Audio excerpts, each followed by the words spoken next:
একটি সামরিক ইউনিটের নামকরণ কি শুধুই একটি আনুষ্ঠানিকতা, নাকি এর পেছনে লুকিয়ে থাকে কোনো জাতির প্রাতিষ্ঠানিক মনস্তত্ত্বের বড় একটি পরিবর্তন? দীর্ঘ সময় ধরে বাংলাদেশ মিলিটারি একাডেমি বা বিএমএতে যে কোম্পানিগুলো প্রশিক্ষণ দিয়ে আসছিল, সেগুলোর নাম ছিল মুক্তিযুদ্ধের ইতিহাসের সাথে ওতপ্রোতভাবে জড়িত। কিন্তু হঠাৎ করেই সেনাবাহিনীর নতুন একটি ব্যাটালিয়নে সেই ধারাবাহিকতা ভেঙে এলো চমকপ্রদ এক নামকরণ। ইসলামের ইতিহাসের প্রথম 4 খলিফার নামে 4টি কোম্পানির নামকরণ হয়েছে। আর এই খবরটি যে শুধু দেশের ভেতরে আলোচনা তৈরি করেছে তা নয়, সীমান্তের ওপারে বিশেষ করে ভারতীয় গণমাধ্যমের মহলে এটি নিয়ে শুরু হয়েছে তীব্র ভূরাজনৈতিক বিশ্লেষণ। প্রশ্ন হলো, বিএমএতে আবু বকর বা ওমর কোম্পানি তৈরি করার পেছনে সত্যি কি সেনাবাহিনীতে ধর্মীয় প্রভাব বাড়ার কোনো গোপন এজেন্ডা লুকিয়ে আছে, নাকি এটি একটি স্বাভাবিক ঐতিহাসিক স্বীকৃতি? আজকের এই গভীর বিশ্লেষণে আমরা খণ্ডন করব এই ঘটনার ভেতরের আসল রহস্য। গত 18 জুন চট্টগ্রামের ভাটিয়ারীতে অবস্থিত বাংলাদেশ মিলিটারি একাডেমির মাঠে একটি ঐতিহাসিক অনুষ্ঠান সম্পন্ন হয়। 90তম বিএমএ দীর্ঘমেয়াদী কোর্সের পাসিং আউট প্যারেড উপলক্ষে সেনাবাহিনীর প্রধান জেনারেল ওয়াকারুজ্জামান আনুষ্ঠানিকভাবে উদ্বোধন করেন দ্বিতীয় বাংলাদেশ ব্যাটালিয়নের। এখানে আসল কৌতূহলের বিষয়টি শুরু হয়। যে কোনো দেশের সেনাবাহিনীতে কোম্পানি বা ব্যাটালিয়নের নামকরণ হয় কোনো নির্দিষ্ট আদর্শ বা ইতিহাসকে সামনে রেখে। প্রথম বাংলাদেশ ব্যাটালিয়নের যে 5টি কোম্পানি ছিল, জাহাঙ্গীর, রৌফ, হামিদ, নূর মোহাম্মদ এবং মোস্তফা, এগুলোর নামকরণ হয়েছিল 1971 সালের মুক্তিযুদ্ধের বীর শহীদদের নাম অনুসারে। এর মাধ্যমে নতুন ক্যাডেটদের মনে যে ডিএনএ বা মানসিকতা ঢোকানো হতো, তা ছিল আমরা এমন একটি বাহিনীর অংশ যার ভিত্তি হলো স্বাধীনতা সংগ্রাম এবং শেখ মুজিবের অসমাপ্ত স্বপ্ন পূরণ করা। কিন্তু নতুন দ্বিতীয় ব্যাটালিয়নে যখন কোম্পানিগুলোর নাম হলো আবু বকর, ওমর, ওসমান এবং আলী, তখন সামরিক বিশ্লেষকদের মনে প্রশ্ন জাগে, এই নামকরণের মাধ্যমে কি নতুন প্রজন্মের অফিসারদের মনস্তত্ত্বে একটি ভিন্ন ঐতিহাসিক উৎসের দিকে নির্দেশ করা হচ্ছে, যেখানে মুক্তিযুদ্ধের চেতনার পাশাপাশি বিশ্ব ইসলামের স্বর্ণযুগের নেতৃত্বের ঐতিহ্যকেও সমানভাবে গুরুত্ব দেওয়া হচ্ছে? বিএমএতে এই নামকরণের খবরটি যতটা না আমাদের দেশে আলোচিত হয়েছে, সীমান্তর ওপারে তার চেয়ে বহুগুণ বেশি সেন্সেশন তৈরি করেছে। ভারতীয় বেশ কয়েকটি প্রভাবশালী গণমাধ্যম এবং স্ট্র্যাটেজিক অ্যাফেয়ার্স বিশেষজ্ঞরা এটিকে পরিচালনা করছেন বাংলাদেশ সেনাবাহিনীতে ইসলামীকরণের অভিযান হিসাবে।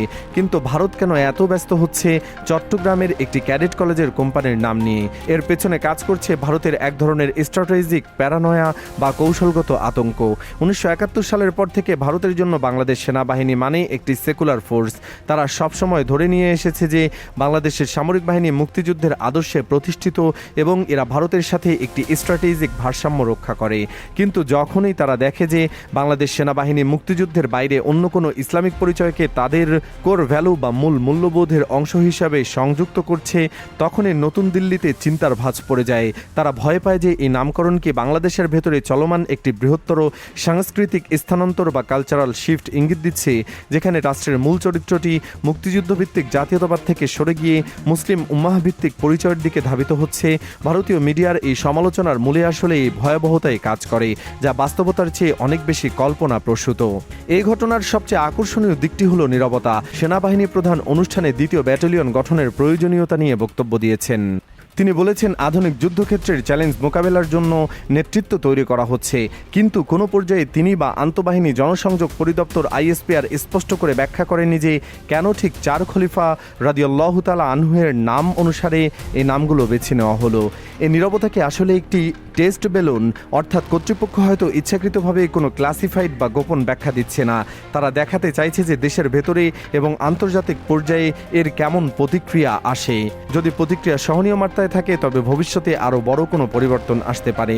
আবার অন্যদিকে সামরিক বাহিনীর অন্দরমহলের একটি সূত্র বলছে যে এটি হয়তো একটি সাধারণ ঐতিহাসিক স্বীকৃতি, যেমন পাকিস্তান সেনাবাহিনীতে সালদিন, তৈমুর বা তুরস্কে মোহাম্মদ দ্বিতীয় ব্রিগেডের মতো বাংলাদেশও হয়তো তার সভ্যতাগত শিকড়কে সামরিক ঐতিহ্যের অংশ করতে চাইছে। কিন্তু সমস্যা হলো বাংলাদেশের রাষ্ট্রীয় ভাষ্য এখনও মুক্তিযুদ্ধ কেন্দ্রিক। এই প্রেক্ষাপটে হঠাৎ করে খলিফাদের নামে কোম্পানি তৈরি করলে তা একটি সাংস্কৃতিক বৈপরীত্য তৈরি করে। আমরা যদি বিতর্ক থেকে একটু সরে এসে ব্যবহারিক দিকটি দেখি, তবে বিষয়টি আরও গুরুতর হয়ে ওঠে। আজকে যে তরুণ ক্যাডেটরা আবু বকর কোম্পানি বা আলী কোম্পানিতে প্রশিক্ষণ নিচ্ছে, তারা আগামী 20 থেকে 25 বছর পর বাংলাদেশ সেনাবাহিনীর নেতৃত্ব দেবে। তারা কর্নেল, ব্রিগেডিয়ার জেনারেল হবে। সামরিক সোশ্যালাইজেশন প্রমোশন বা সামরিক সমাজয়নের একটি নিয়ম হলো একজন ক্যাডেট তার কোম্পানির নাম এবং ইতিহাসকে নিজের আইডেন্টিটি হিসেবে গ্রহণ করে। প্রথম ব্যাটালিয়নের ক্যাডেটরা যখন মাঠে নামতেন তারা মনে মনে অনুপ্রাণিত হতেন 1971-এর বীরত্বের গল্প দিয়ে, কিন্তু দ্বিতীয় ব্যাটালিয়নের ক্যাডেটরা কি তাদের ইন্সপাইরেশন খুঁজে পাবেন সপ্তম শতাব্দীর আরবের সামরিক অভিযানের ইতিহাস থেকে? এর মানে এই নয় যে ইসলামের ইতিহাসের নেতৃত্বের অভাব ছিল, বরং সেখানকার প্রশাসনিক দক্ষতা বিশ্বে বিস্মিত করেছিল।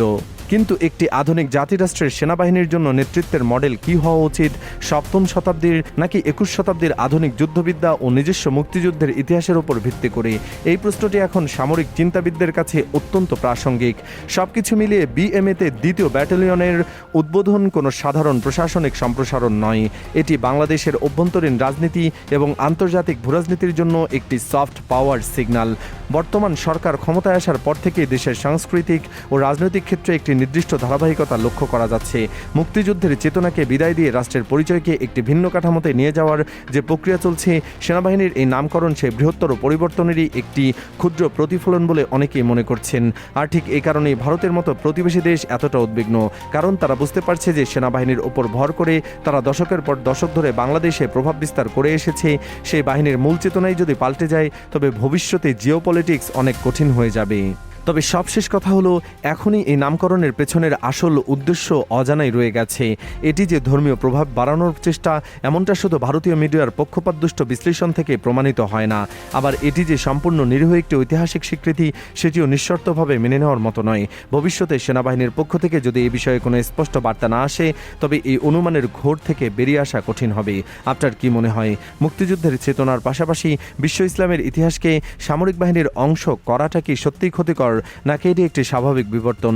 আপনার মূল্যবোধ এবং বিশ্লেষণ অবশ্যই জানান নিচের কমেন্ট বক্সে। এই ধরনের গভীর ভূরাজনৈতিক বিশ্লেষণ মিস করতে না চাইলে চ্যানেলটি সাবস্ক্রাইব করুন এবং বেল আইকনে ক্লিক করে রাখুন। ভালো থাকুন, সুস্থ থাকুন, আল্লাহ হাফেজ।